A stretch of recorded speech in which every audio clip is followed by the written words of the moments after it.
Hello and welcome to the second episode of the Level Die podcast and the first officially named episode of the Level Die podcast. It's called the Level Die podcast now because the Backlog podcast is fucking taken, and to stop a lawyer from proverbially taking my ass to Pound Town, I decided to change the name. So we're going with Level Die. You know what? I actually want to do this. I know that only 30 people have watched this fucking podcast, but people who are content creators, they do like interactions between people in the like, oh, leave a comment below. Okay, so we're gonna drop one of those bombs right now. We're gonna drop a bomb on them. So, oh boy. Yeah. So if you know where the Level Die name comes from, put it down in the comments. There you go. And I'll tell you if you're right or not. I won't tell you what it's from. And hopefully you guys can I don't even know. Good. I'm not going to tell you. So, today we're talking about Metal Gear Solid 4, one of the best Metal Gear games, despite what people would tell you otherwise. I think it's fucking awesome. Mike here. Say hello, Mike. He's back with me again today. Hi. Mike has beat it like 9 times. Is that right? 9? Correct. Like 8 for the achievements and like twice just for the hell of it. Just for fun. All right. I've beaten it 2 or 3 times. 2 or 3 times just for fun. I don't go for achievements. I just play for fun. So we are talking about MGS4 on the ranking scale, because I've played every single Metal Gear Solid game. Mike has only played 2 and 4. 1, 2, 4. Have you beaten 1? Twin Snakes. Yeah. Well, I guess that doesn't count, right? Okay. Let's get real here. We can get into our first political discussion of fucking Metal Gear right now. Twin Snakes is horse trash. You are horse trash. Cannot believe that you're fucking dropping Twin Snakes in the podcast right now, you son of a bitch. Okay. So I've played every real Metal Gear Solid game. Twin Snakes is literally just Otacon's retelling of what fucking happened at Shadow Moses. It's got goddamn backflips. You literally just posted the 360 no scope in the fucking Discord chat. Like, yeah, because I was making fun of it, and Nick didn't know about the insane cutscene, so I posted like the best one where Snake just drops on the sniper rifle. It flies in there, and he does like a 720 no scope and kills Sniper Wolf. Oh God. See, that scene is supposed to be okay. So, we got to stop talking about all the Metal Gear games because I want to do all different Metal Gear games as each separate podcast. So, we're talking about MGS. It's for another day. Yeah, it's for another day. We can do this another day. We're talking about Metal Gear Solid 4, the end of Solid Snake's reign as king. There was a few more games that came out after MGS4, like Revengeance and 5, and that weird one. Survive.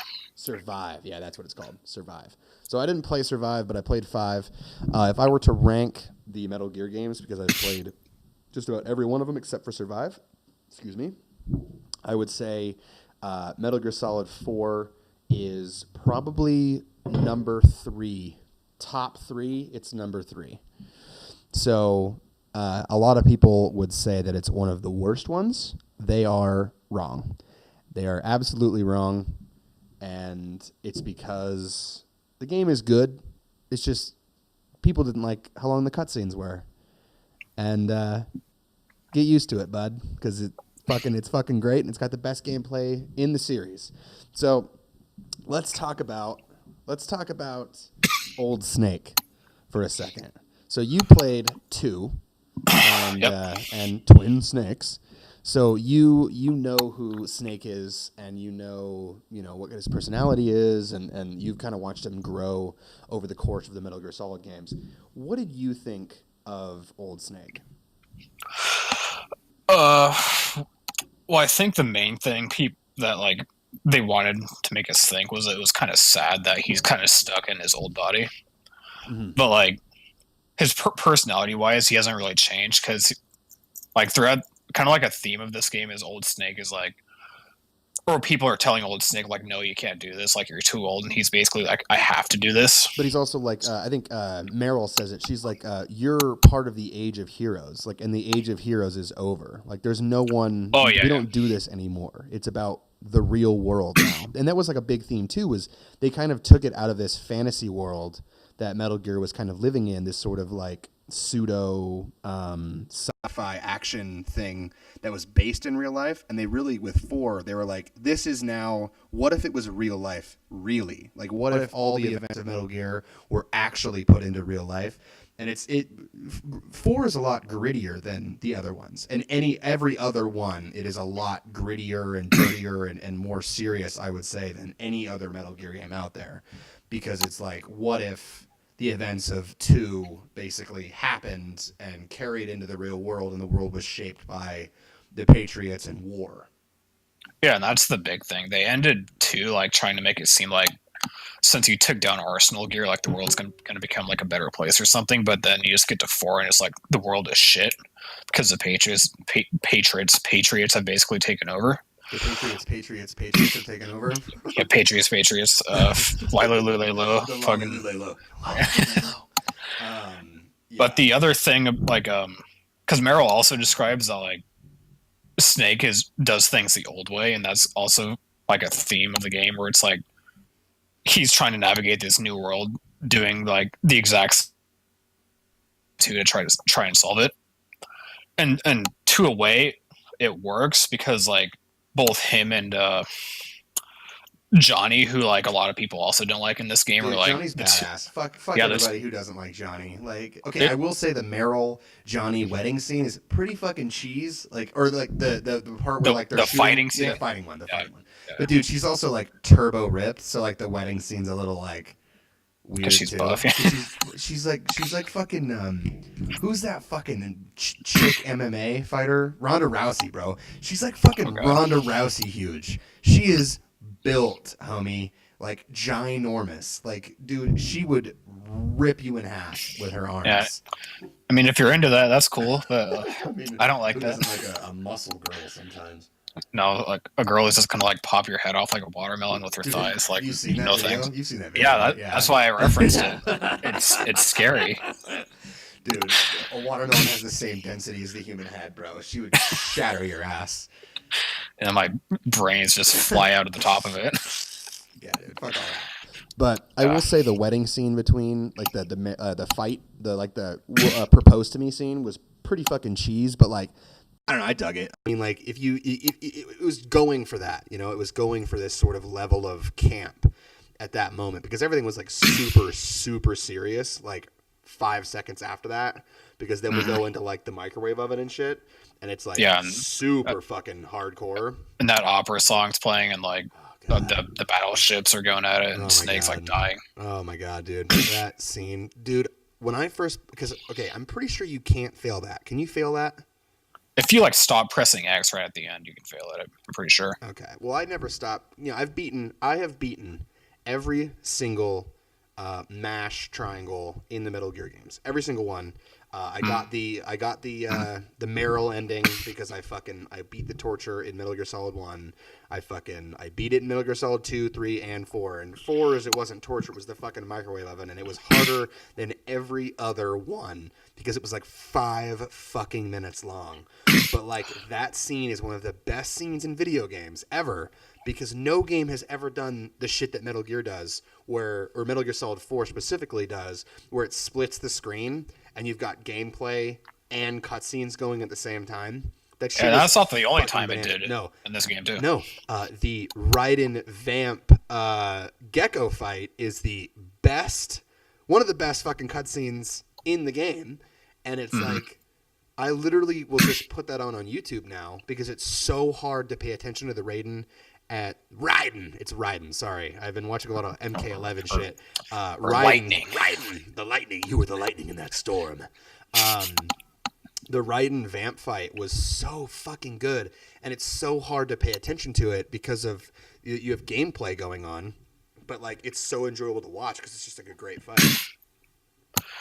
Yeah, and to that, I think like a lot of people when they like describe certain parts of our games, it's like, oh well, you just have to know what's coming, like that type of thing, or like on your second or third easier because you understand the mechanics. I think a good way to judge a game is like what your reaction was or how you handled it on your first playthrough. And like And take the microwave scene when you're mashing triangle, or is it X in this game? Triangle. I It's don't know. triangle. Triangle. So like it starts off pretty slow because Snake's walking, but by the end he's like crawling and just like inching his way towards the end. He has no health left, and then his stress, his stamina is depleting too. And like you're just like, fuck, bro, like he's gonna fucking die. Yeah, because you have like an inch of health left, and like the button at the beginning was telling you to like mash it, like the actual animation on screen where it was like mash triangle was not that fast, but by the end it's super fast, and you've already been mashing for like 5 minutes at this point, so you're like, oh my god, I've spent 5 minutes and I'm gonna die, so I need to match it as fast as I can, but you can't match it as fast as you can because you've already been doing it for 5 minutes. So and that was something that I think I've read somewhere. I've actually been like, not even to lead up to doing this podcast, but I just like watch Metal Gear Solid 4 shit because I just love this game so much. So Hideo Kojima in every Metal Gear game, but I think this one specifically, it's a way for you to associate with Snake in that moment because it's hard for you and it's hard for Snake. So like when you're mashing that triangle button, like I was literally bent over in like a furious jacking off position, fucking just mashing that triangle button like so fucking hard I thought my controller was gonna break. And by the end of it, I was fucking sweating bullets. Like I was just my like, forearms dying. Christ. And like, okay, so I have never cheesed it. Have you heard about the spoon trick? Yeah. Okay. I tried that on one of them. Did you really? Yeah, and I failed, so I just manned up. There you go. See, I've never used the spoon trick, and people would go on threads and they'd be like, "Oh, I couldn't do it, so I just used the spoon trick." And I'm like, "You are a coward, and you are filth, sir, and you deserve to not get past that part because it's just like you were supposed to be with Snake in that moment, like feeling the stress. Like your heart rate is supposed to go up. You're supposed to feel tired. You're supposed to feel stressed because that is the way that the character is feeling. And I think that in that way, Hideo Kojima is an extremely good game developer because he does weird shit like that where you're just like, he takes you out of the game in certain moments, like a moment that I really want to bring up a little bit later. Maybe we can bring it up now. But I really like the mash triangle scene, like a lot. In the microwave? Yeah. Yeah, because like on next playthroughs, you can just casually mash triangle like maybe 2 or 3 times a second, so not that fast, and you'll get through it just fine. But on your first playthrough, you're just going to be mashing that shit like crazy right at the end, and it's just fucking hard. Right, so you were saying that you should judge a game on your first playthrough of it. So in what way did you judge Metal Gear Solid 4 when you first played it? Did you play any Metal Gear games before you played 4, or did you just? You played 2. I played 2, and I think I played Twin Snakes before this too. Okay, so you knew about Metal Gear. You knew kind of what you were getting into. Yeah, and because I played 2 before. Yeah, right. Of course, we're definitely going to talk about 2 at some point on this podcast because you've played it 14 times or whatever, and I hate it.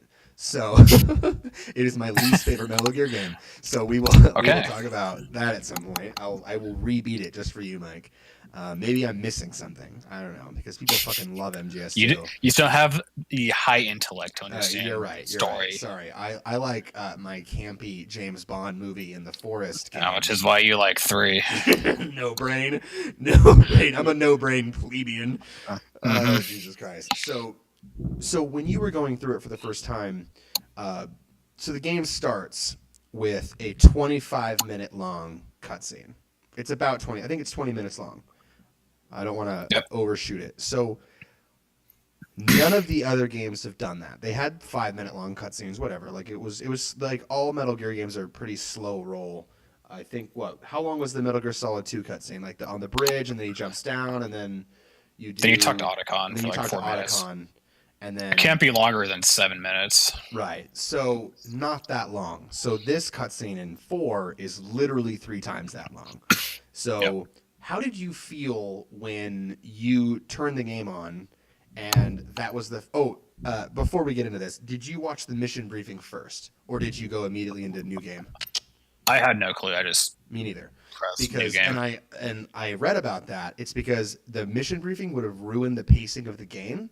So they cut it out to make you watch it optionally, but then like you get into the game, you have no fucking clue what's going on because they explain it in the 30-minute fucking mission briefing. Yeah. So okay, so how did you feel when you turned the game on and there was a 20-minute long cutscene where he's like, "War has changed." I mean, it's like a couple of the cutscenes in 2 had like upwards of 10, 20 minutes, especially when you rescue the president. He explains to Raiden what the Patriots are. That's a really long cutscene too, Really? so I'd like I run literally to blacked expect that it. shit out. Yeah, well, Mr. I didn't. 14. Mr. 14.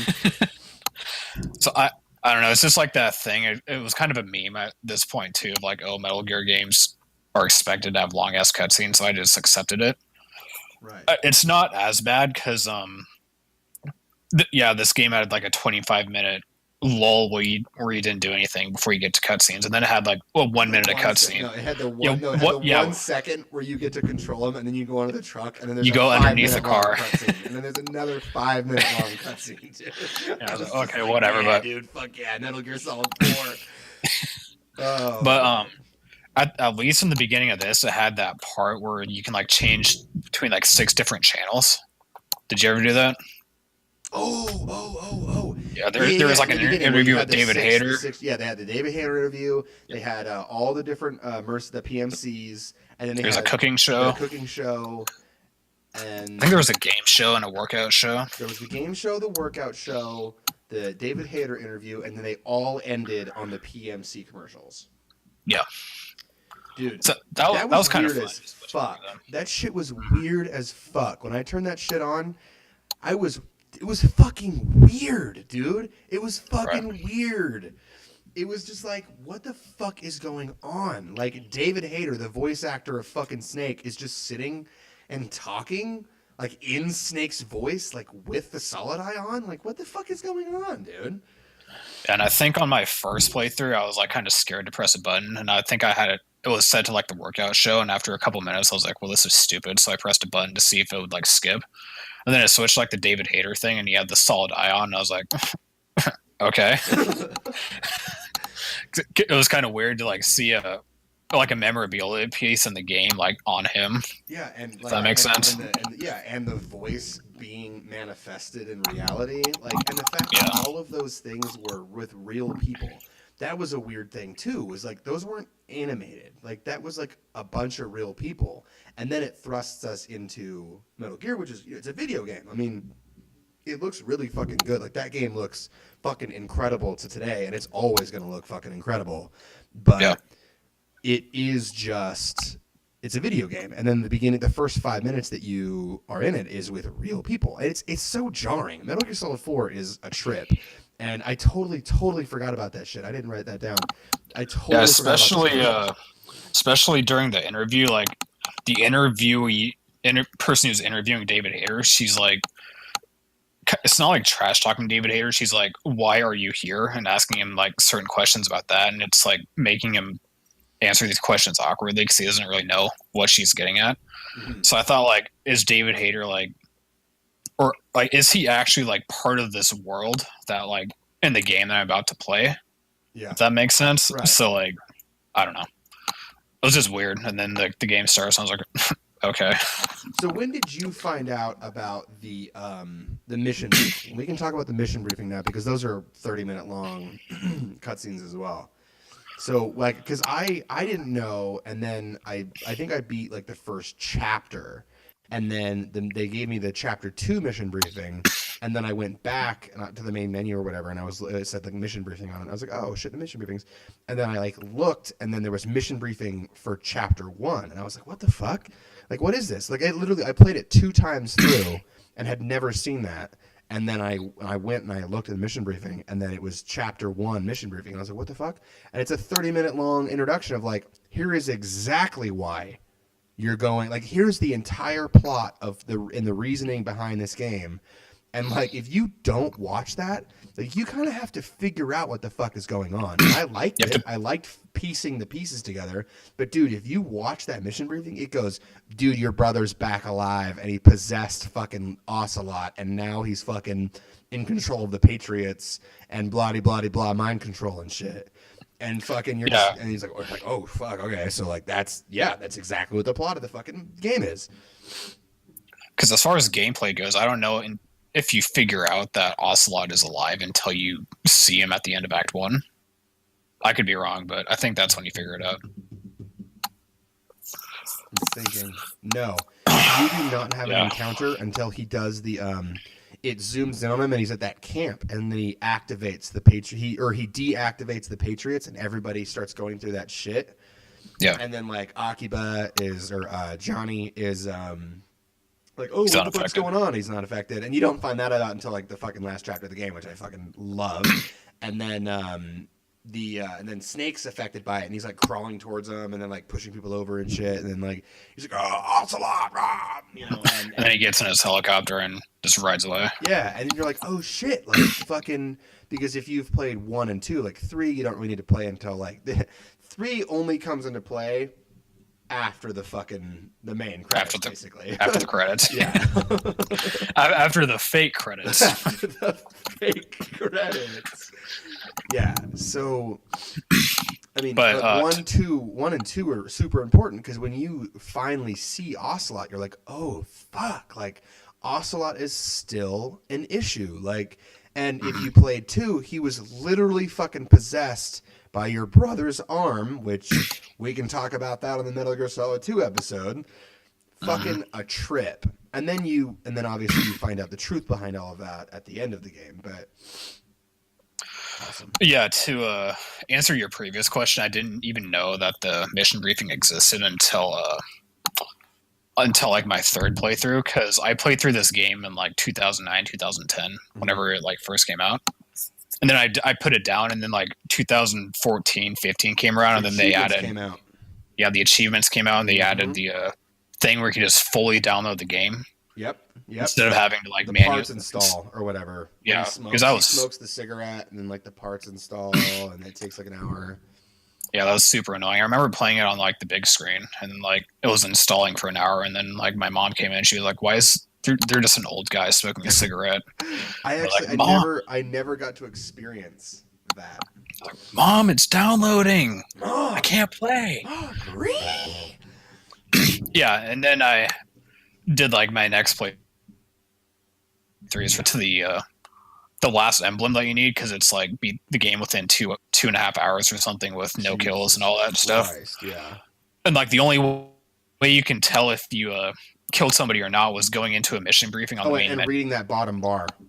Yeah, because that tells you. Yeah. So I thought I had killed somebody during Act 1, so I was like, oh, well, there's the Act 1 mission briefing right there, and I didn't even see it. So that I watched that, and I had to like spend 10 minutes until it finally popped up and said, I didn't kill anybody. Jesus. I can't play games as autistically as you. I simply cannot. But, fuck, what was I gonna say? I just lost my train of thought. Fuck, that's bad. That's bad podcast etiquette. Right. Jesus Christ. Oh man. Fuck me. Well, let's just end it here. Okay. No, so there's a lot of like funny little things in those mission briefings. Like you get the whole plot with what's her fucking name? Sunny, who only can cook soup. Oh fuck, dude! The cutscenes in this game are so fucking good, dude. Like when there's that cutscene, like I think in chapter 2, I don't think it's in chapter 1, where she makes the eggs and they're burnt as fuck, and she brings them down, and Snake's just like, ugh, and he just like sets them aside and just like smokes a cigarette instead. And then it's the whole like visual humor, like her going up the stairs and she like looks, and he's just like, ugh, and he just sets them aside, like, because you just watch her burn the fuck out of them, and they're just like pitch fucking black. And then because you can tell, since he lives on there, like eggs are probably the only things he ever eats. He fucking eats, dude. And then like, the chickens are named Solid, Liquid, and Solidus. Did you notice that? Oh, I didn't know that. No, there's little nameplates underneath their cages that say Solid, Liquid, and Solidus. So they're all named after the snakes, which I thought was super, like just another funny visual thing. Those mission briefings are actually like, so back to like how long the fucking cutscenes are. Those mission briefings are like 30 minutes long, and but the thing is, I like it because they give you like the ability to switch the cameras. Like you can watch Sunny, you can watch Otacon like ticking away on his computer, and there's like tons of little like Easter eggs to old Kojima games, like his wallpaper in MGS4 is of Zoe 2, which is a game. It's a mecha game that he produced back in the day of the PS2. It's super fucking good. It's super fucking good. I think honestly, you might even like that game. It's fucking rad. You might like it. There's an HD collection. You should play it. For PS3. Yeah. Or I think it's on PC now. But you know, like there's all these like little funny Easter eggs, and I loved like like clicking the camera over to Sunny and see her like just mangling some eggs and just watching Otacon type away, and you really like no game has ever done that shit. Like there is so much excess in Metal Gear Solid 4. It is fucking crazy. Like all the different like the gameplay mixed in with cutscenes, the mission briefings where they had to animate and process fucking 4 different cutscenes because dude, you can roll around in the little robot, which means they had to animate it from all sides. They had to fucking physically build this shit. Like if they would have just done a cutscene like back in the old days, they can just like not animate the bottom part. Just save time, like for anything that you don't see. But when you can roll around in that little fucking robot, you can see everything. Like you can just like look at the wall. You can just look up at the fucking bottom of the table. Like there is so much shit going on in Metal Gear Solid 4. It is crazy the amount of detail they put into this fucking game. And I guess that's a way to like keep you engaged with the story because they can just give you a 30-minute cutscene. You probably just like zone out or go take a pee while it's going on. But since you can like change the cameras and control the robot, you're like exploring while the dialogue's on the bottom and you're just gradually listening to it. That was 100% what I did. And the thing is if you needed to take a pee, just pause it. Like I would just pause it. I'd go take a piss. I'd go make a fucking sandwich because fucking I was gonna be here for a while. You're gonna need it. I'm gonna need it. Like I've been playing this game for a while, and 6 hours of it has been cutscenes. So I was in it. And those mission briefings were fucking radical. They were awesome, and I just loved listening. Like just listening to the characters talk was great. Just the interactions between them. It felt alive. Like it felt like we had played. And that was the big thing. Is this game was the end of Metal Gear before 5 was made. 5, fuck 5. This game. That's like leading up to a question I wanted to ask you later, but go on. Oh sure, but this is the end of Metal Gear, and I played. So my introduction to Metal Gear was I was like, I've never played this series. I want to get into it. I've heard about it. I need to play it. So I played 1 on an emulator. I bought the HD collection on Xbox 360.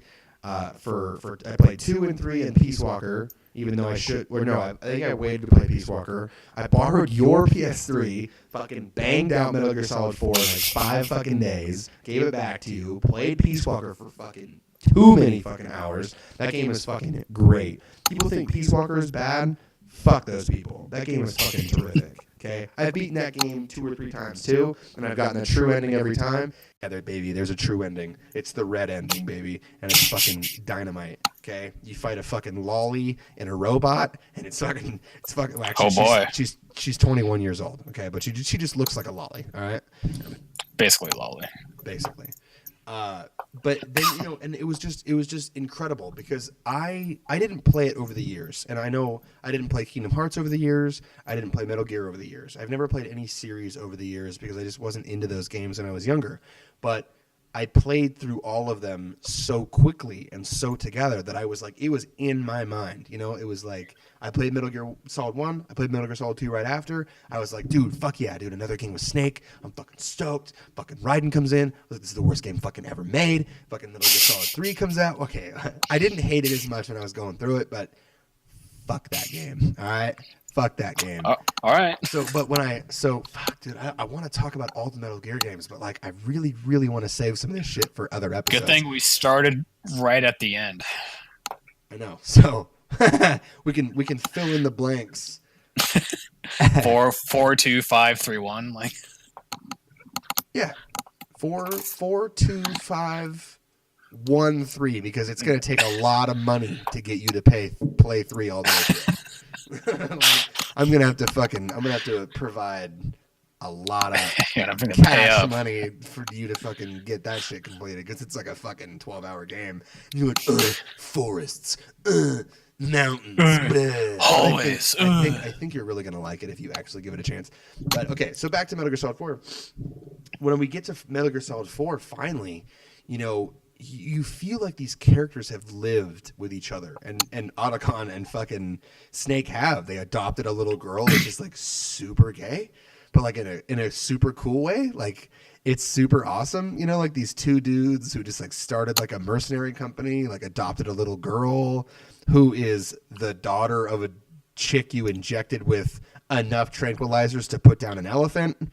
Yeah, I mean, I was gonna 20 say, like, to be times. fair, like they like basically killed her, so the least they could do is take care of the daughter.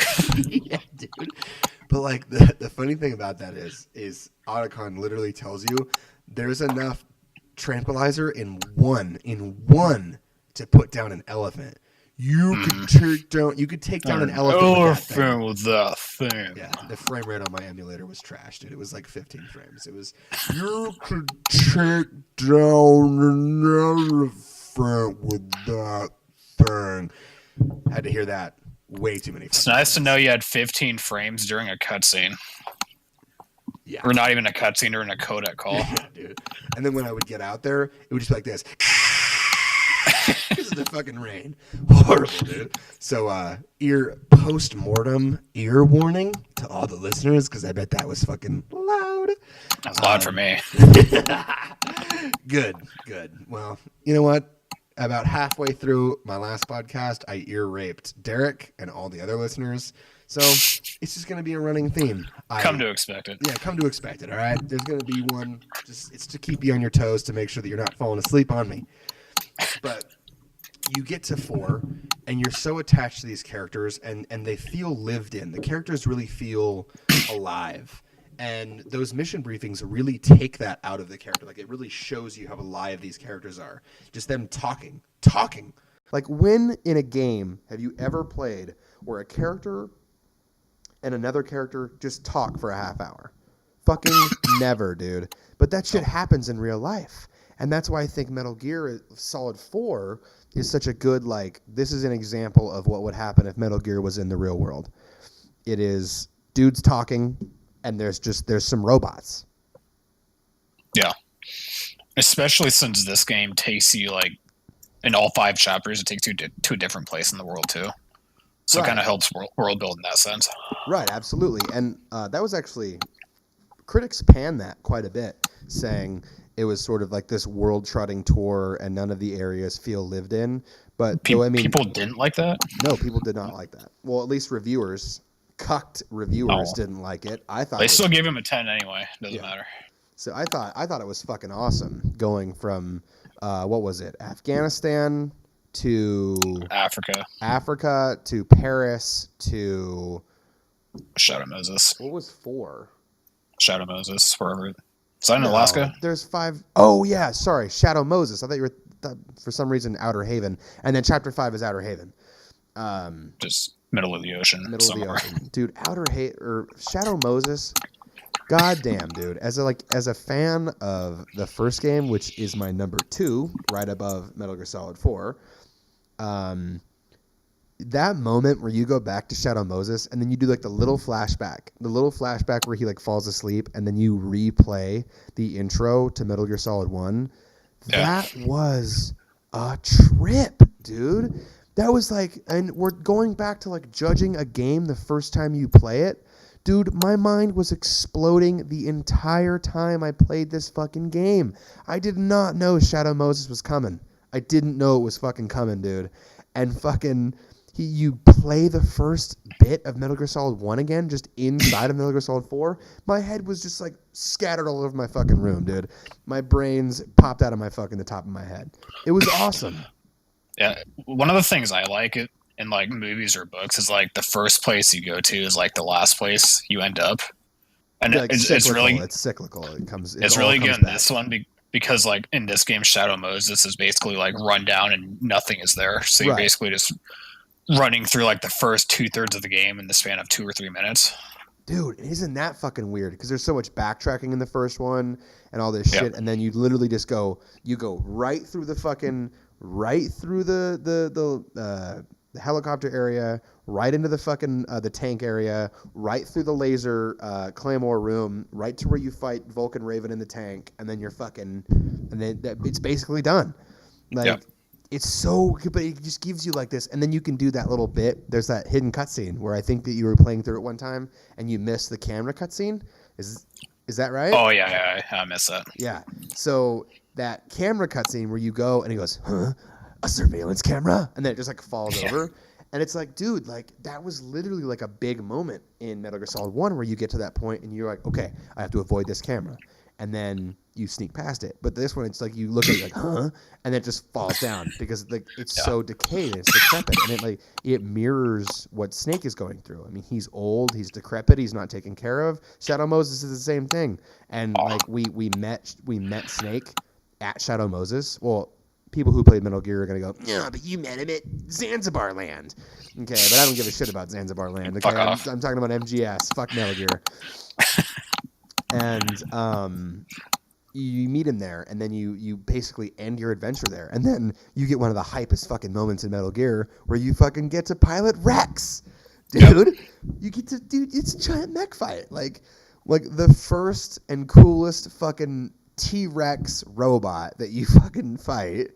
You get to fucking pilot it, and then after all 4 games, you get to finally pilot like a Metal Gear. Use it, and you get to fight like another Metal Gear right afterwards. And a Metal Gear that was designed to defeat Rex. So like that was the Ray's whole purpose, was a Metal Gear that could defeat other Metal Gears, and you just body that motherfucker. You just fucking body it. You like the missiles, and you're dodging around, and the fucking shit's blowing up all over the place. And then like when you beat him, fucking Ocelot runs out, and he does like that turn, and he like puts his hands at you, and he's like, nah, and then just that's like my favorite cutscene. What about Ocelot on the tank doing the machine gun arms? That's my favorite. That's really good. That's my favorite cutscene in the game. I still think like because Ocelot jumps out of Metal Gear Ray and he's like running away, and then Snake tries to jump out in like a cool fashion, but he breaks his back and like or something, and he's just like limping his way, and then like Ocelot is like just casually jogging. He just turns around, and he like points and laughs at him. Oh God, dude. So fucking good. So right after that, during that cutscene, Raiden stops the boat from running into you. So let's talk about Raiden. Let's talk about how cool Raiden got when they turned him into a fucking ninja in this game. Did you like Raiden more in 2 or in 4? Well, that's the thing. It's like really like 2 was the first one I played, so I really didn't care. I thought he was like an okay person because I didn't like know Snake at this point, if that makes sense. Right. So I wasn't like, I can't play Snake. This guy's such a little pussy. No, So like I had like okay feelings towards Ryan, and then 4 comes around, and then he's like really cool because he's actually like his own character. Right. That's kind of the reason why people didn't like him in 2, was he was basically like a good value version of Snake that wasn't Snake, so people didn't like him. Mm-hmm. So now that they finally gave him his own character and he's basically badass, and it's kind of like in 2, Snake was the badass helping Raiden get through the mission, and now in 4, Raiden's a badass helping Snake get through the mission. I just think it's really cool how they did that, because it's kind of like the new soldier helping the old, if that makes sense. Dude, how can people not like this game, dude? That shit is hype. Okay? Yeah. Fucking Snake's like, Snake is dead and buried. Iroquois Pliskin. And he's like running around helping you out and shit. And then like when you get to the throat, he's like, infinite ammo. And he points at his fucking bandana, and you're just like, fuck yeah, Snake, you're the best. You're the fucking coolest. And then like you get to 4, and Snake's this old motherfucker, and Raiden's just like doing backflips. Dude, okay, so like you have hella trouble with geckos. Like geckos are fucking difficult as fuck. And then Raiden comes in and just bodies like 4 of them, and just spins them around and shit. And then he wires him up and just spins him around and fucking does breakdancing and shit. And just fucking owns him. And I'm just like... Yeah, also another really cool cutscene in Africa when he just jumps in, like, two of the geckos just shoot their wires at his feet, and then he just starts breakdancing on the ground and just swirling them around. It just takes, like, 5 more of them out just by throwing them into each other. Yeah, fuck yeah, dude. Like, that's what I'm talking about. Like, he's just so badass. And people are like, bro. Okay, I will say, like, the white sauce that, like, comes out of fucking Raiden. The white blood. Yeah, come on. Like, come on now. Pretty stupid. but I'm cool with it. I mean, I'm cool with it. I can dig.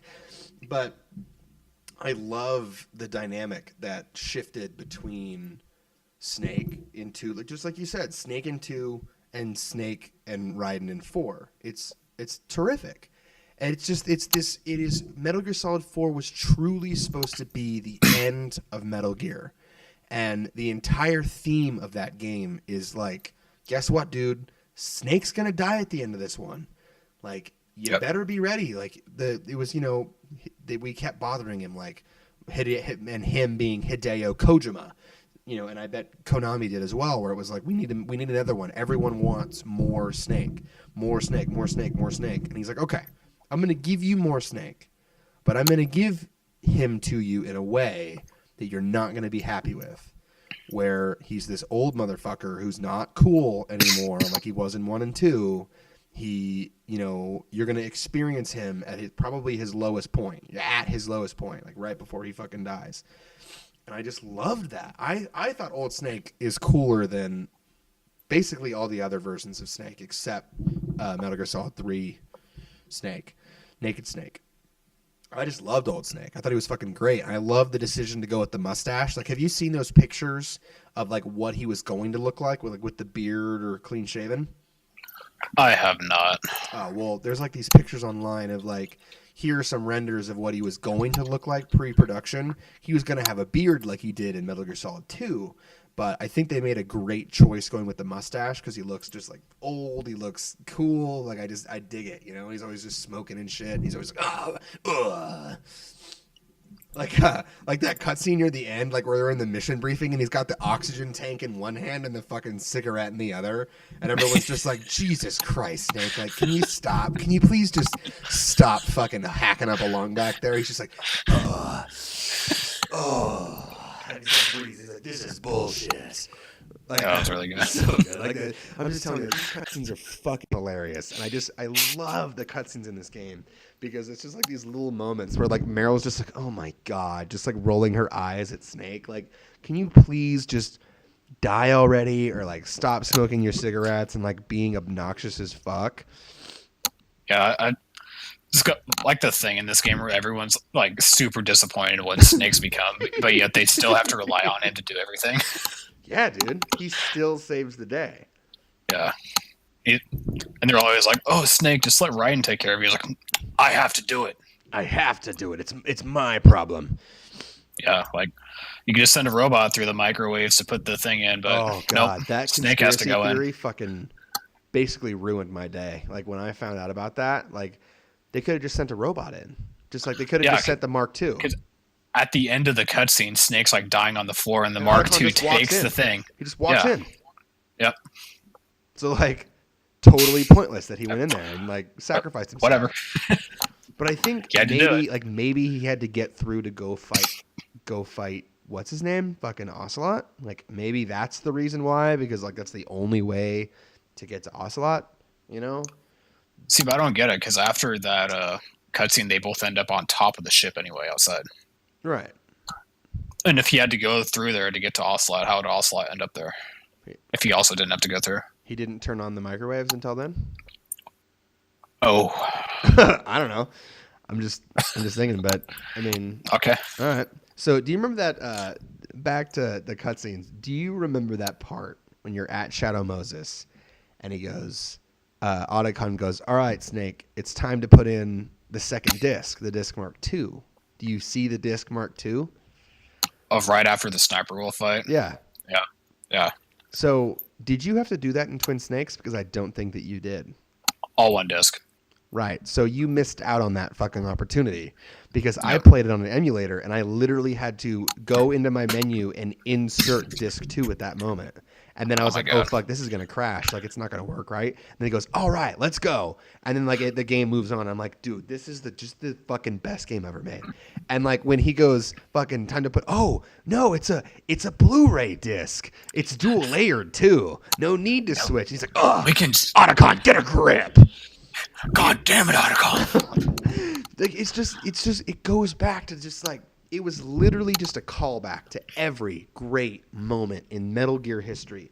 Every single boss. Every boss is a combination of both bosses except maybe for Fat Man.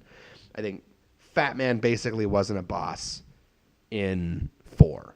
But all of the bosses in 1 were a reworked version in 4. And what were the bosses in 2? Fucking... First was Olga. Fortune wasn't a boss. She was like a. Oh, I know. She was just a boss. She technically counts as a boss, though. Yeah. So there's Fat Man, Vamp 2, and who you cut out? Vamp 2, Harrier. Oh yeah. Solidus. Yeah. I think that was it. All right. So mostly, it was just the bosses from 1, but. Yeah, like the railgun from Fortune is like used on Crying Wolf. Crying Wolf. You know, Raging Raven is just Vulcan Raven. Crying Wolf is Sniper Wolf. Screaming Mantis is Psycho Mantis. And I loved that about I didn't like the little cutscene at the end. We'll get into that in just a second. The Drebin cutscenes? I don't like Drebin. We'll get into Drebin in a minute. But I loved the bosses in this game. And if you do it non-lethally, you get the photo mode, which I never got. I think I got it one time with Screaming Mantis. Or if you like knock them out how do you get that? Because you did it. You knock them out non-lethally, right? It was like you have to take a picture of them or something like that. I'm not quite sure. You had to do the non-lethal to get their stamina down, and then they fall, and then yeah, you probably have to take a picture of them, and then it goes into the photo mode, and then you get like the photo, like you get to take a bunch of photos of them, like of their butts and stuff. Like go Hideo Kojima, bro, hiding a because sweet ass. They're dancing, in like sexual ways. Yeah, dancing sexually, cool. Fucking video games, bro. I loved the boss fights. I think because in 1. Decoy Octopus, that's who I was. And then there was what was Octopus's? It was what Octopus? It was Screaming Decoy Mantis? Octopus. What was it in 4 though? It was Laughing Octopus. Laughing Octopus. That's right, Laughing Octopus. So in 1, you never really engaged with Decoy Octopus because he just dies from fucks. Die. Because he mimicked the guy with the cancer, and then he got the cancer and died. No, he didn't get the cancer. Snake's nanomachines killed him. Oh, is that what happened? Yeah, okay. that was Fox Die. So like when Snake was talking to him, his Fox Die activated his genes and killed him. That was the whole point of putting Snake into Metal Gear Solid 1, and that's literally the whole plot behind Metal Gear Solid 4, is that the Fox Die in his system, which was used in the initial mission to kill all of the members of what was Liquid Squad in that game called? Son of a bitch. My memory is failing me. Oh well. You look it up. So fuck, you're my research man. The whole point of him going into Shadow Moses in the first game was to use the thing that they injected into him without him knowing to kill all of the members of Liquid's crew using the Fox Die system. And they knew it was Liquid, and Liquid has the same DNA as Snake, so it was going to kill them both. And then Naomi was so pissed that he killed Frank Yeager, the samurai, the ninja, the cyborg ninja. That's what it is. This hurt me more, Snake. Yeah. The cyborg member ninja. of Foxhound. Foxhound. Jesus, God, dude, am I that old? I don't remember. You the name a true of fucking, fanboy? Clearly, I'm not because I forgot the name of fucking Fox. I'm I'm gonna get a lot of flack from the 10 people who are gonna watch this.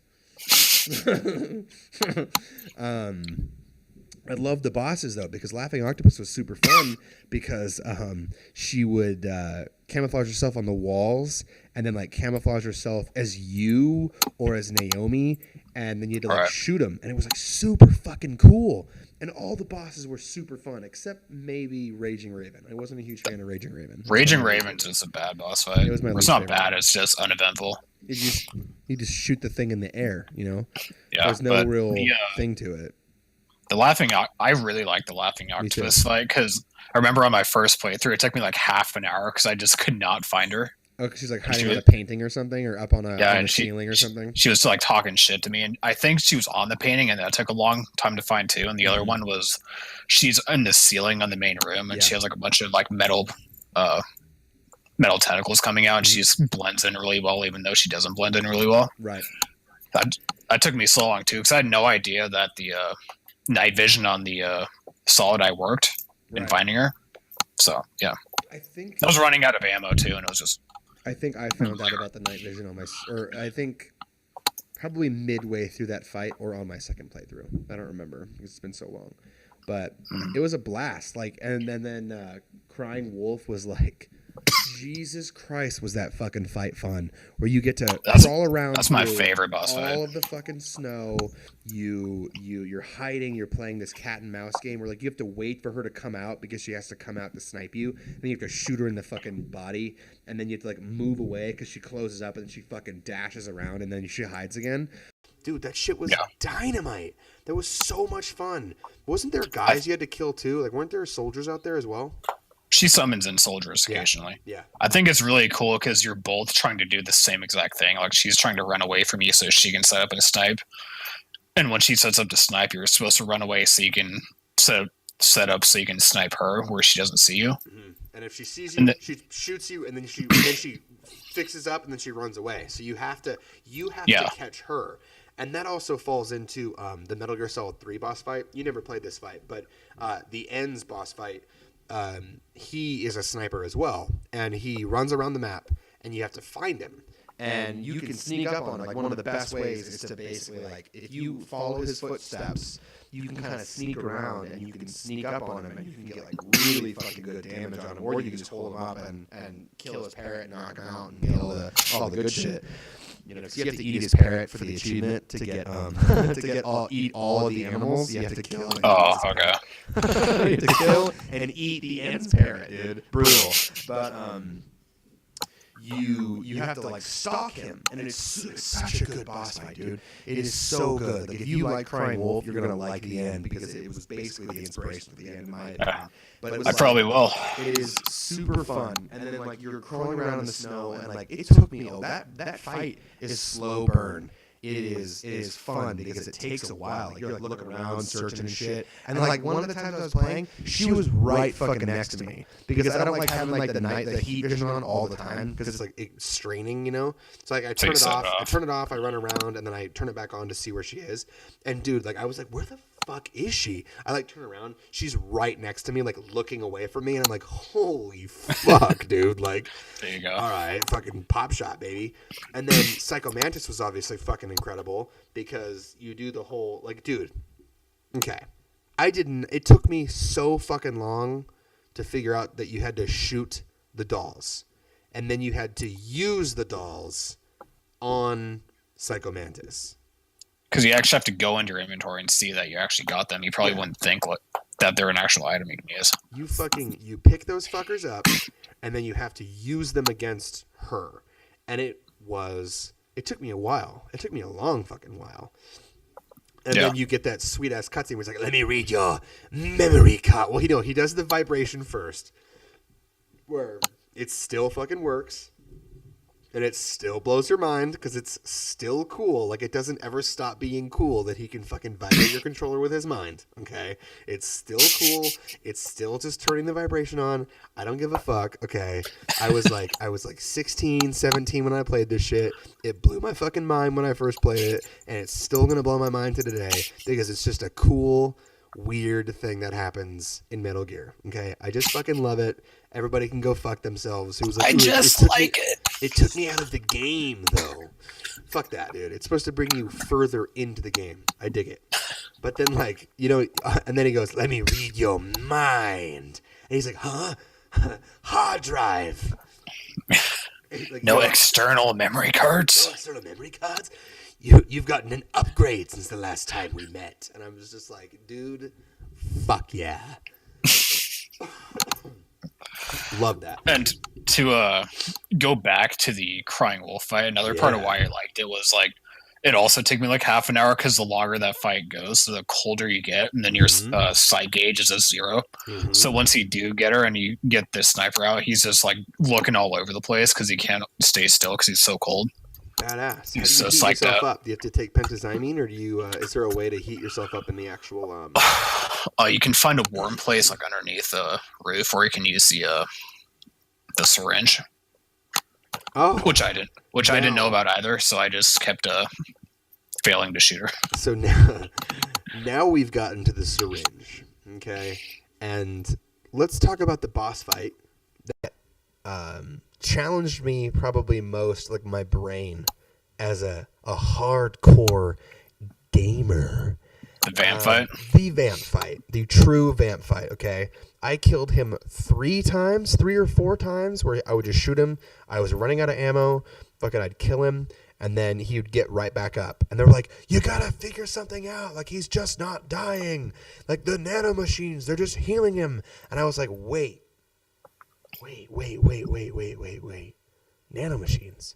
And like I looked into my inventory, and I looked at the shot, and it says suppresses nanomachines. And I was like, no fucking way. No way. No way. And I equipped it. And I was like, okay, how do I use it on him? And then you knock him down, and when he sets back up, you can grab him. You press the triangle button. You have to seek, you see him.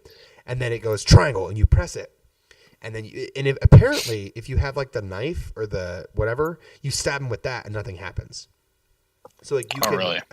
I'm pretty sure, and you can stab him with like whatever's in your inventory at that moment, like the knife, and you'll stab him, and then nothing happens, and then he like throws you, and you get damage done. But like, you know, it doesn't just like it immediately say like, no, this is impossible. But it's like you're just like not using the right thing, and then you use the syringe, and it's just over. And I was like, no fucking way! Like I figured that shit out on my fucking own, and it was such a great feeling because dude. It took me like 4 times. Like I was like, dude, stop getting up. Like I was getting like frustrated. It took me like 20 minutes. I'm like, dude, how the fuck do I beat Vamp? And then I think Naomi comes on, or Raiden, or someone comes on the mic and goes, the nanomachines just keep healing him. Like, you have to do something. And I'm like, wait, fucking nanomachines, dude. Like the syringe.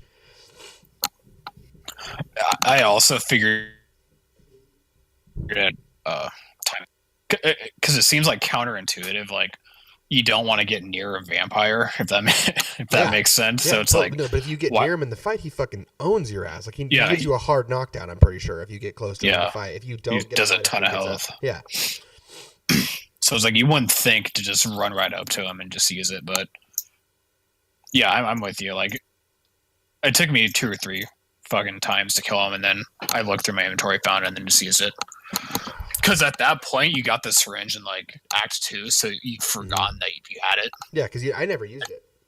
Yeah, and you probably never used it at this point. It was a way to bring your stress down, I believe, right? As an item? Stress up. Stress. Stress down. Yeah, because you don't want high stress. Yeah. Yeah. And also because when you got it, they tell you like this is something that you shouldn't use, because if you use it like more than 5 times, he starts throwing up after every single time you used it. Really? Yeah, because during one of my like 8 playthroughs where I had to get like the worst emblem in the game, which is like kill 500 people. Yeah. I just had to like continuously kill people, and my stress would always get maxed out, so I would just syringe so I can get like so I'd throw up, and then that would like increase my sight gauge even more, and then I'll just use it again and throw up again. Yeah, dude, that's fucking crazy. And it was. Yeah. That's the thing is, this game has so much shit. It's basically like a sandbox of just bullshit that you can do within the missions, and I loved it. Like the mission structure is a little wild. Like the first area is pretty long, but it's just because like the cutscenes are long. It's actually pretty straightforward. You know, you just get to the end, you avoid the geckos, you get the watermelon cutscene, and then you get the gun, and then you meet Drebin, and I'm not a huge fan of Drebin. I think he's like probably one of the worst codec call people like in the game, in any of the games. I think he's boring. I just don't like Drebin. I think his design's cool. I'm not a fan of that like monkey that Little likes to naked drink the monkey, Coke though. the cola monkey. Yeah, dude, fuck that cola monkey. But I did like the. I do like the Drebin store. I love like this game has really good sound effect. But like the sound design in this game is fucking terrific. So like when you're like shopping around and like the monkey goes, like when you buy something or whatever. Yeah. That was funny. But like when you're clicking through menus, like when you pick up an item in that game, or when you get items off of a body and then it clacks on the ground and then you pick it up, dude, that sound is so fucking satisfying. It's like it's just such a good, like I can't even fucking describe what that fucking sound is. It's so goddamn good. It makes you just want to run around and collect every single thing you see. Yeah, it does, dude. It's just like sound design, in my opinion, is one of the most important pillars of game design. Like it's gameplay, sound design, story after that. Like because you're hearing the game. You know, like one of the games that I really like that has fucking terrific sound design is fucking Evil Within. That game has such splooshy, delicious fucking, like when you explode someone's head in that game, holy fuck, it's like somebody smashed a watermelon right next to you, and it's just like the best goddamn sound ever. So like sound design is extremely important. I really like it. But back to Drebin, I think the codec calls at the end of the boss fights are boring as fuck. I do not like them. It's like she was a tortured soul. She killed everybody in her village and like a praying mantis, and she was covered in dead bodies and blood and shit. And she's tortured soul. And I get like that it's supposed to like show you like how real war affects people, like, and it breaks their minds or whatever. But it was just like cartoonishly evil. Like it was so. Like she killed 1 million people and then it shattered her mind. Like I'm like, okay. It seemed like a failed attempt to like characterize these bosses, and since like they're the only 4 bosses in the game outside of Vamp and Ocelot, like it makes sense that they kind of want to characterize them because all the other bosses like Vulcan Raven and Fat Man. Well, I mean all the other bosses in this game are full of personality. Like Vamp, you've met 100 times and you've never been able to kill it. You shot him in the fucking head. You shoot him in the fucking head, dude, and he just fucking gets right back up. And then Ocelot. I mean, obviously, he's the enemy of the entire game, and you know him from every other game. Yeah, and it also seemed like it was trying to characterize them, and it was also trying to like justify like whichever. I don't even know, like the adjective or adverb in front of their name, like, oh, and this is why she's always crying. Yeah, this is why she cries. Yeah. This is why she laughs. This is why. Because this mercenary came in and killed her entire village, and she was crying the entire time. She laughed as she killed all the people in her village. Or whatever. And it's like, all right, that's cool, I guess. Not really. It was edgy as fuck, like, and not even like not in a cool way, you know, not like in a Jack the Ripper way. It was just edgy as fuck, and I didn't like. It was like okay, dude, like I really just didn't care. It was just too much, you know. It was like a 10-minute fucking dialogue call with Drebin at the end of every boss fight. It's like, I see you just killed Laughing Octopus. Well, let me tell you why she laughs and why her name is Octopus. And I'm just like, oh my fuck, dude. Like, way to poorly implement this shit right now. Like, I did not give a fuck. You should have fucking let it up as we were meeting them, like, finding out about their PMC and shit. Yeah, especially since all these boss fights don't really occur at the end of the chapter. So it's like you kill a Raging Raven, then Drebin calls and gives you a 10-minute exposition dump on her, and then you're like, I don't give a shit about... Yeah, I don't give a shit about this. I want to go see Ocelot like activate the guns of the Patriots. Or after Crying Wolf, you kill her, and then Ocelot gives you another. Drebin gives you another exposition jump, and it's like I still don't give a shit. I need to go into Shadow Moses and do actual cool things. And pilot fucking Rex, baby. Yeah, fuck yeah, dude. That was probably okay. Best boss fight in the game, was it Crying Wolf for you? Personally, it was Crying Wolf. I think. Give me a top three. So my number 1 would be Crying Wolf. 2 would be Ocelot, and 3 would be Laughing Octopus. Oh shit. All right, I'm gonna say number 1 is gonna be Ocelot. Number 2 is going to be Crying Wolf. Number 3 is going to be Rex. Oh, I didn't consider Rex. Yeah, that's my number 3. So Yeah, see, basically, Laughing there's Octopus basically is the so good. Like, Laughing Octopus is so fucking good, but, like, Rex is better. And it beats out Laughing Octopus, but Crying Wolf is such a goddamn good fight. Like, how can you not fucking include that fucking fight? Yeah, I always forget about the Rex boss fight because it's always just like so much fun. If Yeah, that it makes doesn't sense. seem It like a doesn't- boss fight. It seems like just a Yeah. super sick thing that we earned, and, like, it's not like a chore. It's just like a super fun Yeah. thing we get It seems to like do. a boss fight should just be something that's actually hard and tests you, but it's with Rex, you just like go in and just kick a little ass and you're Yeah, done. yeah, and then it's over. Fuck, dude. Fuck, that's good. So what's your favorite chapter? I would say 4. Shadow Moses? Yeah. Yeah, that's probably my favorite too. I liked the Paris one. Paris is cool, chapter 3. I didn't like, I mean, the race, the fucking, on the motorcycle thing. You know, I've done it before in That's what makes me not like chapter 3 that much. Yeah. It's not the I like the sneaking the part. the half an hour sneaking section is really Love that good. part. Even though people also don't like that. I know they don't, because there's like, oh, you just like follow a guy for a half hour. I'm like, dude, but you know how like, fucking that's cool. You know how many times I've failed that fucking mission because like he just sees me and I'm just like, fuck, and then I have to like follow a new guy. Like, dude, it took me a few tries to fucking Wait, do you that get mission. you get a new guy? Yeah, if you fail, he How do you fail? He discovers you. What I thought happened was like he never fails. Like he discovers you and he just runs further and further away, so it takes longer. No, dude, you get a new guy. Oh wow! I'm pretty sure you get Okay. a different guy to follow. I could have swore it was different. 'Cause I remember like the worst you do, like he starts taking more obscure paths, so you can't find him. So like he'll start going through the sewers or underneath bridges. Really? Yeah. That's why on my first playthrough, that part took me like 2 hours because he kept like getting caught by the other guards and he kept seeing me. Oh yeah, and you have to. Oh yeah, dude, and you have to like protect him. Like you have to like Yeah. let him get that way while all. Dude, that mission is good. That is a pure sneaking mission. Like there is nothing else going on. It is literally a pure sneaking mission. And like every other mission, like mission 1, chapter 1, where you're like in between like two sides fighting. And chapter 2 on that note, like you're in Africa just doing the same thing.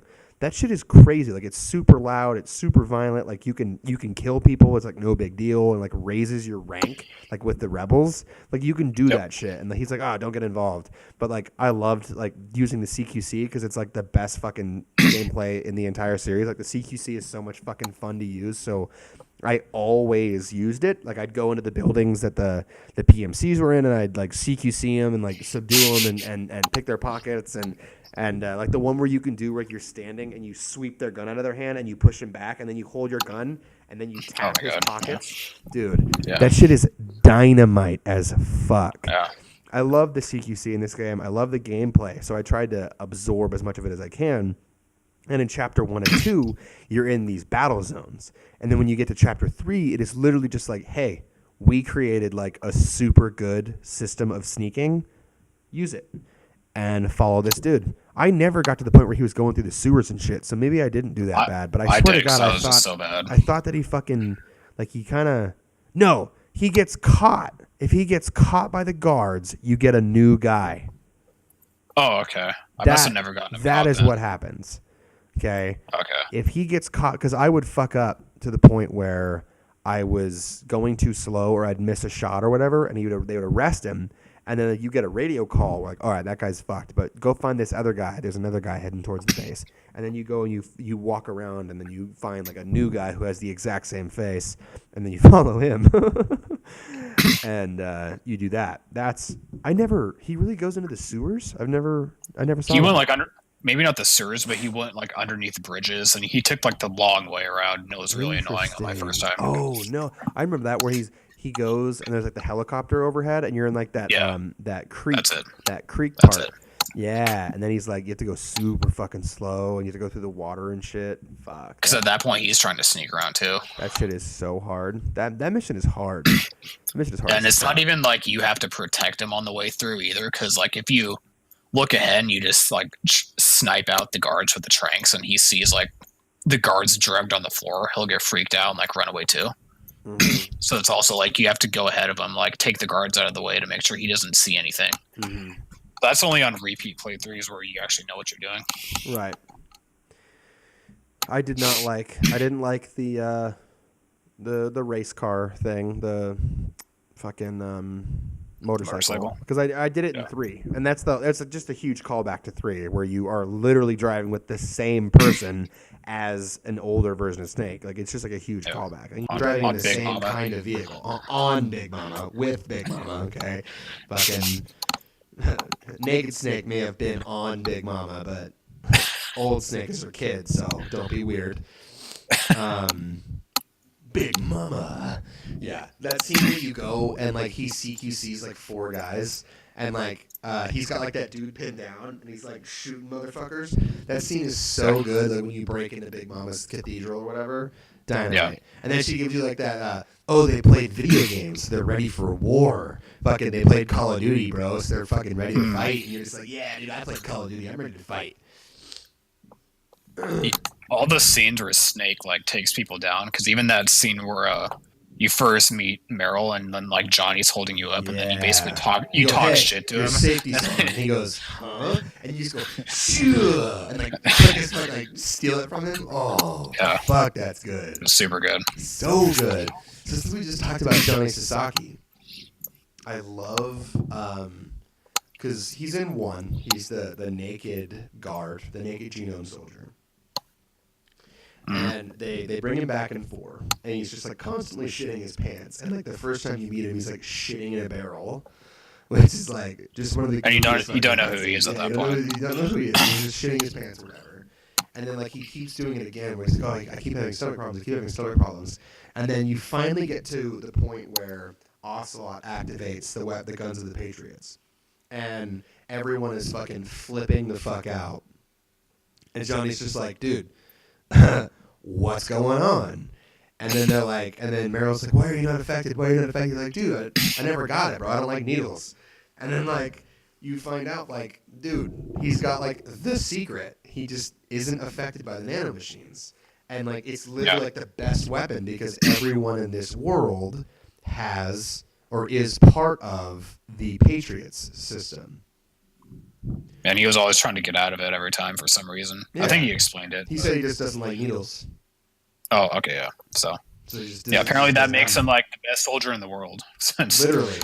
he doesn't have any nanomachines. She's like, then. that's why you were always out of sync with our team. That's why you were never like blah blah blah blah blah. And he's like, yeah, dude, like I just fuck nanomachines, bro. And then like that's why he always has stomach problems and shit. And that's why he's like never with the team. Like that's why they're always doing like those sick fucking maneuvers. And he's always just like, what? Huh? And he's just getting fucking bodied by Snake because he just like doesn't have the nanomachines. Like he has his own fears. He has his own. That's one of the cool things. I think like the Patriot system is super fucking cool. I think the concept behind it is fucking awesome. Where like you are part of this network that suppresses all of your fears and pain. Your pain and emotions. And emotions, and it links you with the other people in your party. So like you guys, well, I think one of it is the suppression method is that it links it between all 4 of you, so that the pain is lessened. But also, I think they just kind of zero it out. But you know, that is like a really cool. That's a super cool idea. Like it's a super sick idea. Like to help you like be a better soldier. Like you just suppress it with a machine. Like yeah, dude, you would have if you had no fear, you'd be an incredible soldier. Especially since like what they explained with Meryl, since you have like a squad of 4 or 5 and you can all like look differently in what's going on at all times, and you know, like if one guy points out to shoot you, you immediately need to also like go out and give him cover fire or like because your also thoughts run are out. basically linked. Like if he starts shooting at someone, you like their minds are linked to the point where like you know that he's got it, and then you can cover his flank or you can go immediately over and help take that shot. And I just think Which is what they showed during the Act 1 segment when they where you all have to flip be. in and they're all teamed up. Yeah. Yeah, and you have to like escort Meryl's team out of the mansion, even though they're gonna be killing most of the people. Yes, especially if you're doing the non-lethal playthrough. Yep. Yeah, and if you pick up all those P90s, ooh, you're swimming in money, dude. I was fucking sick Drebin points. Oh my god, dude, I was fucking fat with Drebin points after that chapter. I was picking up every fucking P90 I could find. I was just like, ching, ching, ching. Fucking, it was like, all right, well, you've already got a P90, so cash money. And it was just fucking, I was just swimming in it. It was like $5,000 per P90, bro. And then when you're fucking in chapter 1, when you're picking up RPGs are like fucking $3,000 too. So I was fucking picking up RPGs for days. Because you need to reach that like 3 mil thresh cap for the Tanegashima. Tanegashima, the fucking tornado gun. Dude, I only ever used it in the playthrough that I used your account because I was never able to mass that amount of money on my own. It takes like 3 playthroughs to get it. Fuck that noise. It's pretty annoying. Yeah. Fucking wild. Fucking wild. I loved it, though. I love that sound, though. It's just that sound that it clicks when you pick it up. Yeah. It makes you just want to keep running around and keep fucking... Isn't it also like a gunpowder rifle, too? So then you have to, like, put it down, then like put that little stick in and push all the gunpowder back, and that's a super long reload. It takes like 30 seconds to reload it. Because it is literally, he sets it down, pours it in, puts the stick in, and then flips it back up, and you're ready to fire it again because it's a single shot black powder rifle. Yeah. And then it shoots a goddamn tornado out of it, and it sucks up all the fucking items. Or no, it shoots it creates their items. No, yeah, it rips the items out of anyone that it hits. Yeah, and then it flings the soldiers around the tornado and just throws them off screen. So good, dude. So fucking good. So what was I gonna... Oh, so in regards to just the gameplay and shit, did you ever get to play the online mode? I never got to play it. Me or I neither. never chose to play it. Really? Because you know what? You actually had it at the beginning, so you could have played it. I could have, yeah. I want to play that so fucking bad. And it's back. It's literally back right now. Like if you put your PS3, plugged it in, and if you have any copy of the game that is the original copy, which I'm assuming you still have your original copy of the game. Yep. If you don't have the Legacy Collection, like basically as long as you don't have the Legacy Collection, or there's like one other version I can't remember. HD Collection. I don't think it's four. HD Collection didn't come with 4. But if you have like the original disc, basically from 2008 or 2010 or whatever, you can just plug it in. No PS3 modding necessary. You can just re-download the files, and it will you can just go play online on these dudes' servers, and you can play with like the 200 people that play MGO2 online. Still a pretty big amount then, if there's 200 people playing. Dude, yeah, because people are stoked because it's so much goddamn fun. Like I used to watch videos online of just like people just like putting magazines down around people, and then you get like trapped, and then they would just CQC your ass, and then they would surround you with magazines, and then you would just be stuck there for like 5 minutes just like looking at magazines. And they would just trank your ass down. You'd fall over, you'd get back up. They'd put more magazines around you. You'd just be stuck reading them. Fucking awesome, dude. Just good ass fun. I wish I could have played it. Or it's this one video I saw where this guy like CQC slammed somebody, and they started to put like 1 or 2 magazines down.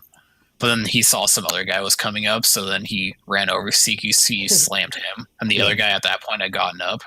So then he was reading all the things, so he just went back, CQC slammed him again, and like a third guy came, and he had to slam that guy. Then he had like 3 people just like hobbling on the floor, like just squirming around trying to get up. And then he was like, then he just knifed them all and killed them. Yes, dude. Yes. This is what I'm talking about. Fucking incredible, dude. I wish I could have played it because like I always look back on it and it just looks like a cheesy, fun thing to play. And I wish I could have done it. It seems like the type of thing where everyone's just like trying to style on the other guy. I hope. That's what I hope that it is. Yeah. Is just basically how much can I totally fuck your day up type thing. Where, you CQC slam them, you hit them with a trank dart in the legs, when they get back up, they just fall right back over, then you drop a magazine down, they're stuck with that, and then you just, like, teabag them. You just, like, grab them on the ground and just, like, rub up on them and shit.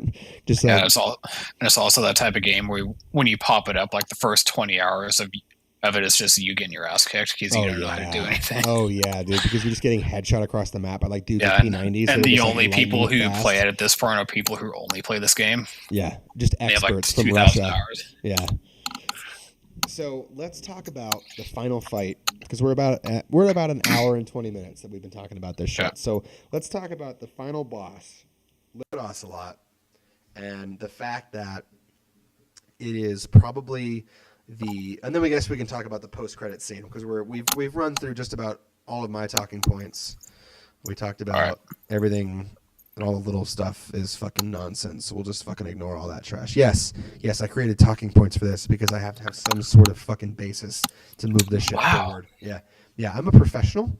Okay, most professionals don't mention they have talking points, but I totally didn't know we were going to do this until 5 hours ago. That's because the other podcast. The other finger guns at you, Mike. The other podcaster bailed on me, so I decided we were going to. I mean, I'm not saying I totally wanted to like replay this game before I did this, even though I totally could have, since the game's like less than 5 hours it's long. Like 2 hours long. I would have liked to have more of a notice. Fuck you. Next time we'll do MGS2 or something. I'll give you like a week notice or something because it's gonna take me like 6 weeks to beat it. Because fuck that game. So let's talk about the final boss, Liquid Ocelot. So it has like one of the best lines in all of Metal Gear. Liquid. Love that shit. Dude. That is classic. Timeless. When he's kneeling on it, just screaming into the. And then he goes, snake, and then they start fighting. Mm-hmm. I was taking a shit today. A long one. It was a deep one. It was a big one. And I walked just about. Thank you. Well, it comes into this. It comes full circle.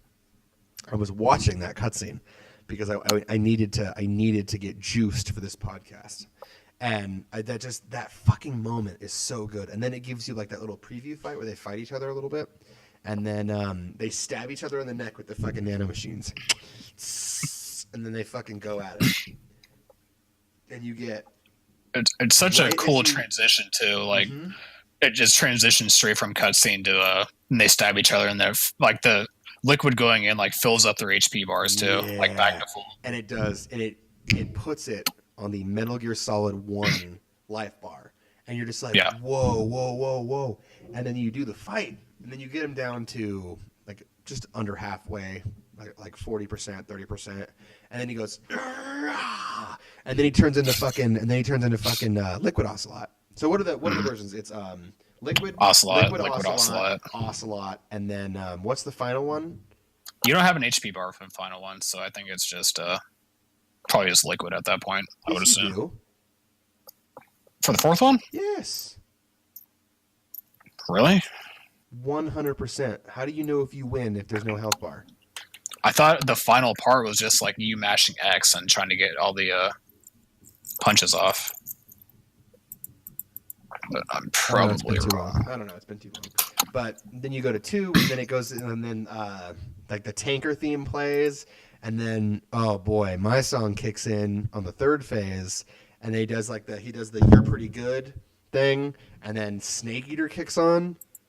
Oh my god, my heart was in my throat when I was playing that. Snake Eater. Don't they also bring back like their style of fighting for every single transition too? They do. And that was like a super dude, the way that final boss fight was designed, being a mechanic that was nowhere in the rest of the game was fucking incredible, dude. He basically designed a 3D fighting game just for the end of Metal Gear Solid 4. Well, with 4 different styles and different attacks. 4 different styles. Because one especially is super simple. One is super simple. It's just punch, punch, and then it goes punch, punch, punch, kick, and then kick. And then in 2, you get a little bit more. And then in 3, you have true CQC. And then in 4, you have 4's CQC system, which is even more than 3. And you literally have all of it. And it's fucking incredible. Like, you can just fucking do it. And it looks like the animations get smoother. Like it just looks incredible, and it feels incredible. And you're like, your heart is just exploding because you're like, dude, this has been the enemy for the entire series, and I am finally going to beat him. And then you find out that he was actually a good guy. He was a quintuple agent, and that because when he pulls his jacket off, right then you should know that he's no longer possessed, because that is the arm that Liquid had put on him, or they put on him. It was Liquid's arm, and then that was why he was possessed. But when he throws his jacket off in 4, it's a metallic arm. It's a metal arm. It's a robot. So he took it off. Yeah. So he took it off. So you find out at the end that he was hypnotized, and that yes, Yep. he was hypnotized, and he became what he is. Well, I mean, he was possessed in the second one. Just in the fourth one, he hypnotized himself to think that he was liquid. I know. Makes sense. I know. One of those, like, one of those little bits in Metal Gear Solid 4 is like when Big Boss's body is burning at the end of Chapter 3, I think, is when he has the Guns of the Patriots thing. I think that's Chapter 3. Yeah, Chapter 3. Yeah. If you look at it, and if you've played, I'm pretty sure, check this as I'm saying it, fucking Big Boss and Solidus Snake have opposite eyes missing. So you can tell they're burning Solidus. You can tell right then that they're burning Solidus, and I didn't catch it because I didn't think about it. But then, like, I looked back, or when after we get to the post-credit scene, obviously we can get to that. But when in Chapter 3, they are burning not Big Boss. And only in my second playthrough did I notice that, because I played through all the games again, and I was like, oh shit, like, the eye is different. Like, so that means that they're not burning. Like, it's not like a left hook. It's not like a total surprise. Like, if you're paying attention, it makes sense. Well, it's not like on your first playthrough you would have been able to figure it out anyway, because usually on your first playthrough you're always just like, what the fuck is going on? What the fuck is going on? Yeah, you just, you don't even know what's going on half the time, and you're just going along with it. Yeah. So what did you think of the final fight? Well, to add to what you said, also, like, since the final arena has those two, like, metal pillars coming out, you can, like, slam them against the wall and, like, do some other crazy shit with that too. So it's not just like purely a boxing fight in, like, an arena. It's fucking badass. I don't think I ever used those. That's what I'm talking about, dude. This game is full of shit that, like, you might never ever fucking see. Ever. Yeah, and during my other playthroughs, there were, like, certain moves I just hadn't ever seen before, especially in the third MGS3 section, since like that's the easiest one, I think. Okay. Whereas, like, the MGS2 section, I think, is really hard because Ocelot, like, charges up his Falcon Punch. He just does half your health. And at that point, you, like, and then he punches you, and you just fucking get hard. And then you just quit afterwards because you know you're not going to win because all your health is gone. That's on European Extreme, right? His Falcon Punch is on all of them, but it just does more damage. The damage, I know, but, like, the half health bar damage is on European Extreme, right? It does a lot, yeah. I never played on that difficulty. I played it on hard. I like to play it on hard because I like to test my metal, but I'm really bad. You want to see how good you are, but not really. Yeah, but not really. I like to play it on medium. I just like to watch the cutscenes and, like, trank people in the head, CQC people. So after we beat fucking Ocelot, it's like you basically ejaculate into your pants. You feel so goddamn good about it. Yep. And then we get 2 hours of cutscenes afterwards. Oh my god, it's so good. And then you get the snake suicide scene, which is, well, that's actually after the wedding scene. So you get the wedding scene, which we were talking about an hour ago, ripped Meryl and Johnny Sasaki. And they get married. And then Sonny meets that little brown boy. And then she goes, what is up with Snake? And he's like, Snake had a hard life. And you're like, you're at the verge of tears. At least I was. Because this game was emotional for me. Because it was the end of Metal Gear.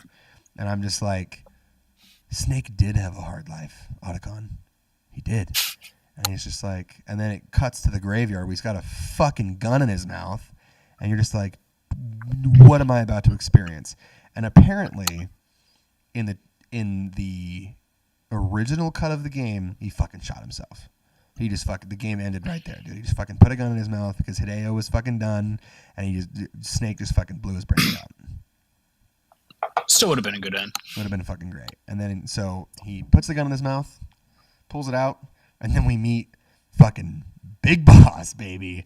And then we get a 45-minute long cutscene about Zero, this white motherfucker in a wheelchair, and how Big Boss is still alive, kept alive by the body parts of Solidus Snake. And then we get the hug. And then we get the Patriot. It's called the Patriot, right? That gun. I think so. Yeah. We get to see the Patriot. Was he kept alive through Solidus' body? I thought he was like cryogenically frozen or something until like right, the events of this game. They carved up Solidus' body, and they attached them to Big Boss's body to keep him alive because they have the same genes. So he was a good person to use as a body transference person. So they cut up. That's why Solidus is so fucked up, because they just cut his ass up, and they took his body parts and gave him to Big Boss so that he could walk around and shit. Because he was fucked up. Like he was fucked up like Raiden was fucked up. Like Raiden was just a brain stem and eyeballs. Like, do you know that? He basically had like half of a face attached onto a robot body. Yeah, dude. But he was like a brain. He was like a fucking brain, though. Like until the end of the game, where they attach him back onto his body or something. Yeah. And then they take it off again for revengeance. Yeah, hell yeah, they fucking do. Hell fucking yes, they do. God damn, dude. Revengeance is pretty fucking good, to be honest. But we get that cutscene with fucking Big Boss, which is like a trip. Like you're just tripping through time. Like I just had no fucking clue that was coming. I thought the game was gonna fucking end with him blowing his brains out, and then we get a 45-minute long cutscene of Big Boss going, "Hey, dude, this is the bad guy, and 1 + 1 - 2 = 0, and this is 0, and we're gonna fucking shoot him right now." And it's just like you're just like, what? And like it just like keeps going and keeps going and keeps going, and then it just ends, and like Snake dies. Well, my favorite part about that whole cutscene was like they started playing like the Metal Gear Saga theme, and it's like building up, and like right when the epic part begins, like he doesn't shoot Zero, he just reaches down, like turns his oxygen tank off so he can't breathe, and just kills him that way. Oh man, it's like the slow death. You're watching slowly die. You're watching like 2 minutes of this build up of like him saying all these epic quotes about how it's finally time to end, and then he just turns off the oxygen and it's like done. Oh god. Yeah, it was deemed too sad if Snake blew his brains out, so they decided we're gonna add on some shit. And I bet, dude, I mean, so you said you were gonna ask me a question, and it was about Metal Gear Solid 5. Oh yeah.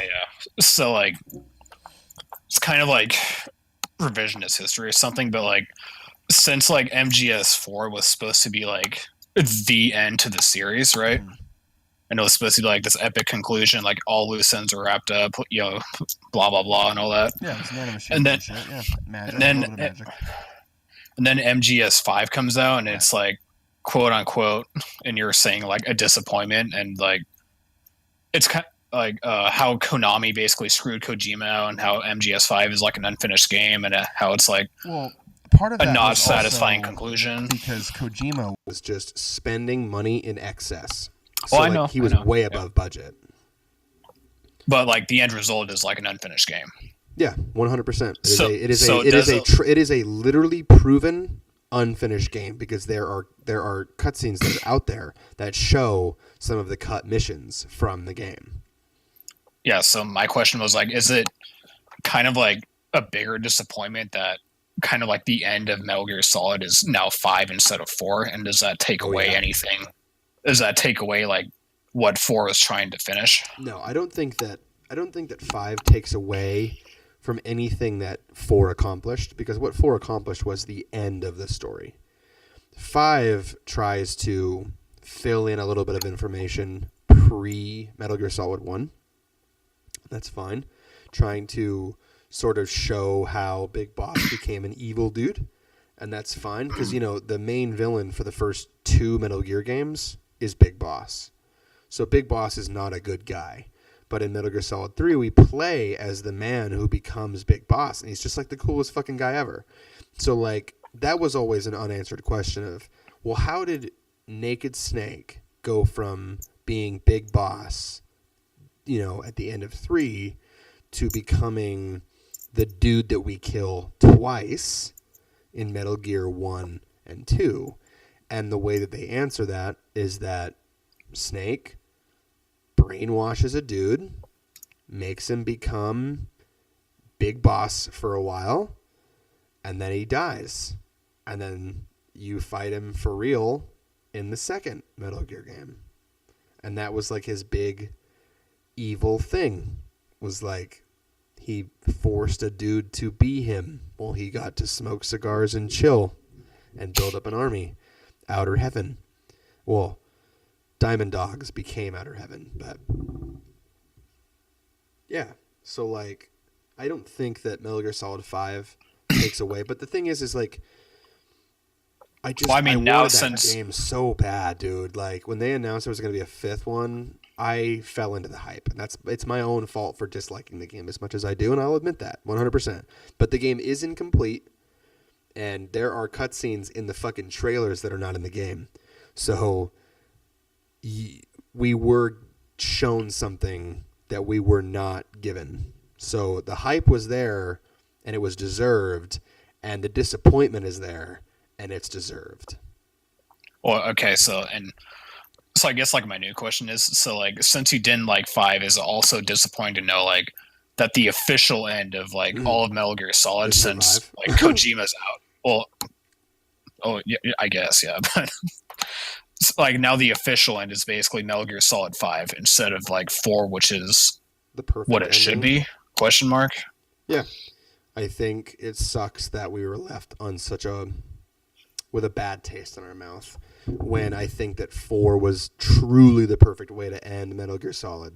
It was perfect. You didn't need anything else, and that was the point. But I think that it was sort of like a Konami forced Kojima to make another one, and Kojima was down with it because fuck it, he liked Big Boss more than Snake anyway because he was a real human and he wasn't a clone and he had more personality and blah blah blah blah blah blah. But it does leave me with a bad taste in my mouth that Metal Gear ends with a game that was a huge fucking disappointment. Okay. But I just don't play 5. I'll just play 4 again and just pretend it doesn't exist, right? Yeah, because I get into this debate with like Nick or whatever, the other Nick. I don't even think I said my name. Hey everybody, my name's Nick, and this is the Level Die podcast. Get into a debate with yourself. We're an hour and 35 minutes in. Let me introduce myself. My name is Nick, and you just listen to the Level Die podcast. I get into this debate with Nick where he's like, well, MGS5's gameplay is like the best in the series. And I'm like, well, it's really good in some ways, like being able to tackle the missions. But the thing is everything else is lackluster. The level design, like gameplay is only good if the level design is there, because then you get to actually play around in a playground and have a good time.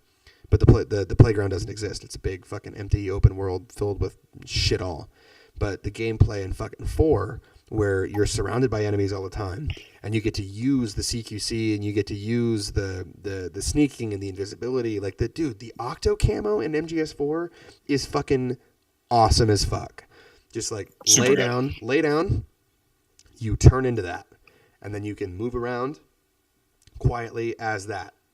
And then when you get the fucking laughing octopus mask, you basically get like 90% ammo for the rest of the game.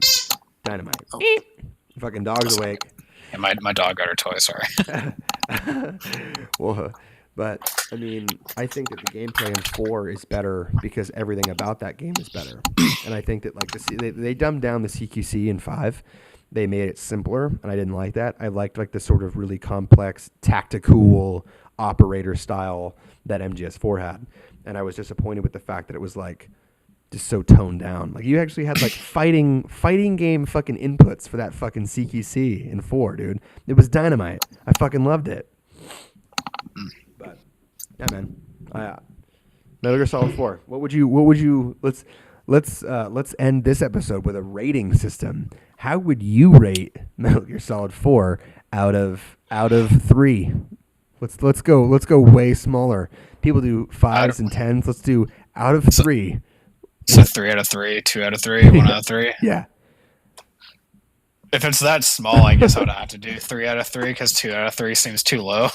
So this is a 100% perfect game. If a 3 out of 3 rating system is what we're going. All right. Let's do 1,000 out of 1,000. What do you? What do out you of rate? 1,000? Yeah, out of 1,000. What do you rate Metal Gear Solid 4? So if it were a 9 out of 10, it'd be a 900. If it were 10, if it were out of 10, that would be 9. So it has to be at least 900. So let's go like, I'd go like 940. Oh, it's like a 9.4. Nice. Yeah. Nice. That's a good rating. Because like there's certain like the game's only 10 hours long with cutscenes. So it's like 2 hours long. Mm-hmm. And on top of that, you have like in those 2 hours, you have like 20 minutes of on-rail sections, like one during the Africa section where you're on Drebin's car, and the other one in Paris with Big Mama. And I absolutely hate on-rail shooter sections. Yeah. So like it sucks knowing like if I ever want to play through this game again, I have to go through that. Right. So I have to docket some points for that, Mm-hmm. and yeah, that's pretty much. Not bad. That's pretty good much rating, it, yeah. man. It's a fucking good game. 9.4. 9.4. What's yours? What is mine? Out of 100 million, I would say. Yes. I would say it's probably like a 99,560,321. Oh, so that's significantly higher than mine. It's about 2% higher. It's about 2.56321 higher than yours. And why would you docket points? I absolutely loathe the on-rail section. I think that Raging Raven is a bad boss fight. I think I agree. if 1 out of 6 boss fights is not a good boss fight, that's an issue. So one of the boss fights is bad, and I don't like it. Even though I love like when you get hit by like the rockets and you go flipping through the air. I love that. Okay, I'll definitely say that. That's pretty fucking funny. And like the walls blow up. It looks pretty sweet. I don't like the on-rail. I don't like Raging Raven. Some of the Drebin shit I don't like. We already talked about that. And I think the sort of big boss ending wasn't that good. I think it should have just ended with fucking Snake has a hard life and then the fucking gunshot, and it should have fucking went to credits. Truly. All right, that's fair. Yeah. So I think we'll end it there. Please, what were you gonna say? In defense of the Raging Raven fight, I do think the environment you're in is really cool. I like being in the clock tower, and like you being able to go up like 2 or 3 flights of stairs to get like different angles. Yeah, and then like it blows up. And it also like blows up too, which I really like. Like, and then like the rocks will like hit you in the head, and like it'll do damage. Like I really like that. Yeah, but all you're doing is you're just looking out a window, like trying to find her flying around, and it's just like boring. It is super boring. I did not enjoy it. So that's it. All right. Well, pretty good game, pretty good podcast. I don't know how to end these things, so I'm just gonna fucking hard suicide this shit and just fucking end it. Bye.